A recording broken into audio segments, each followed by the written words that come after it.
Republicans chose 42-year-old Alabama Senator Katie Britt to deliver the response to President Biden's State of the Union. The mom of two school-aged children gave her response from her kitchen table. Take a look. Under his administration, families are worse off, our communities are less safe, and our country is less secure. I just wish he understood what real families are facing around kitchen tables just like this one. Our country can do better. And you don't have to look any further than the crisis at our southern border to see it. President Biden's border policies are a disgrace. This crisis is despicable. And the truth is, it is almost entirely preventable. So some people online liked her speech and thought it was very relatable to moms across the country, while others thought it missed the mark.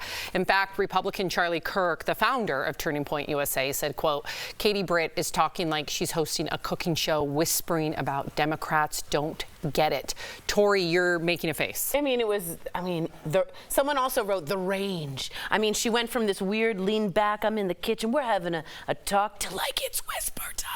It was just like, it was like an LA audition when someone has to show you the arc. I didn't get the vibe at all. I just didn't get it. She's the youngest person ever to rebut. She's 42. I get it. She's from Alabama. she's up for VP, trust me, for Trump. She's a good-looking young woman from the state that just made embryos children. It's a weird A mix for me. I didn't like it. 0 out of 10. Jeff, what did you think? Listen, half the country likes it. Yeah. This is the divide that we have. I don't like the theatrics or the dramatic. That's just me. I didn't like Marjorie Taylor Greene screaming out. That's the president speaking. Have a little bit of respect. And I say that on both sides. The left is just as crazy as the right, but people on the left are like, we're not as crazy as the right. Yeah, you are. You guys are equally crazy on your fringes, on each side. I don't like the dramatics. Why can't you just say, like, I sit up here, I'm like, I agree with some of what Biden said yesterday, but I'm not for gun law, or I think it's a woman's choice to choose, but I think he's screwing up on the border. I don't understand this all in. And if you're not with me all the way to the top of the mountain, I'm going to push you back down. That's the mentality we have in America today, and it's ridiculous. Yeah, and that's what causes civil wars. I was going to say, it's a mafia type, situation when you're talking about you're either with me or you're against me, and that always sounds cool in a movie. But if you think about it, that's a really silly thing to say. It would be very weird if Erica or Tori agreed with me all the time.